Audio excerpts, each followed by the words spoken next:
Deep in Word family, welcome to day 53 of our Bible study review. Y'all, we are closing out the book of Numbers today. There's 2 chapters, chapters 35 and 36. As we open up chapter 35, we see that Yahuwah commands Moses to speak to the children of Israel, to tell them that they must give to the Levites a portion of their land. As we know, the Levites do not have a portion among the children of Israel, because their portion is Yahuwah. So the 12 tribes are commanded to give the Levites a portion of their land, so that they may dwell there with their pastures, with their families, and that they may do the work of the tabernacle. Let's read verses 6 and 7.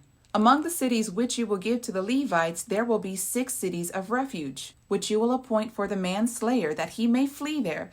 And to them you will add 42 cities. So all the cities which you give to the Levites will be 48 cities. Verse 11. Then you shall designate cities as your cities of refuge, so that the manslayer who unintentionally kills a person may flee there. Verse 12. The cities will be a refuge for you from the avenger, so that the manslayer does not die until he stands trial before the assembly. Now this is for someone who unintentionally kills someone, like an accident. The cities of refuge will not be for someone who intentionally murders someone. The avenger of blood is called to take out the person who murdered their loved one. There will not be a trial in that case. The verdict is already read. Guilty. They must die. Let's read verses 24 through 25 for an accidental case of death. Then the assembly will judge between the manslayer and the avenger of blood according to these judgments, and the assembly will deliver the manslayer out of the hand of the avenger of blood. And the assembly will restore the man to the city of refuge until the death of the high priest. Let's continue reading verses 26 through 28.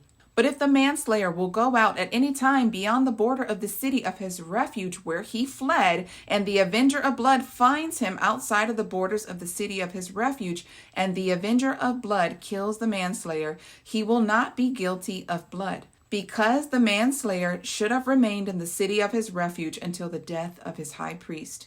But after the death of the high priest, the manslayer may return to the land of his possession. Then we see some more laws for judgments during a trial. In the case of a death or a murder, there has to be more than one witness. One person cannot testify against one other person.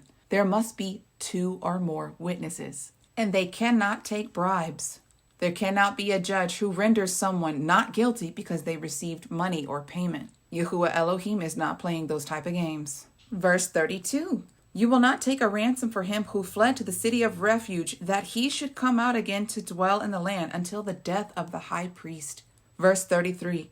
So you will not defile the land which you are in, because blood defiles the land, and the land cannot be cleansed of the blood that is shed in it, except by the blood of him that shed it. When innocent blood is shed, that blood cries out to the Father, because the life is in the blood. The Father knows the plans that he has for that life. And if that blood is shed, and there's no judgment for that blood, there's trouble, because that land is cursed. Now, this chapter is specifically talking about the land of Canaan, but the principle is still the same. The entire earth belongs to Yahuwah. Oh, so you better believe the states that make it so easy for people to abort all of these children, that blood is crying out to the Father. And if there is no justice for them on this side, and if we don't take it in our hands to bring justice to those innocent ones, the Heavenly Father will put judgment upon the land. And that judgment will be whatever he wants it to be. Chapter 36 closes out with instructions for female heirs. Do you remember back in chapter 27, there were 5 daughters from the tribe of Manasseh, 5 daughters of Zelophehad. They were pleading for their inheritance. So there are laws about this. So long as they marry within the tribe of Manasseh, they can keep their inheritance. But say they marry someone from the tribe of Judah. What is supposed to be their inheritance goes back to their family, because now they will reside and inherit from the tribe of Judah. Remember, a wife comes under the covering of her husband. So if she wants to keep her inheritance, she must marry within the tribe of Manasseh. And that goes for any tribe. Let's read what it has to say in verse 9. Thus no inheritance will turn from one tribe to another, but every tribe of the children of Israel will keep its own inheritance. That concludes today's chapter study review, and that concludes the book of Numbers. Congratulations, you have finished another book. I'll see you tomorrow for the opening of the book of Deuteronomy.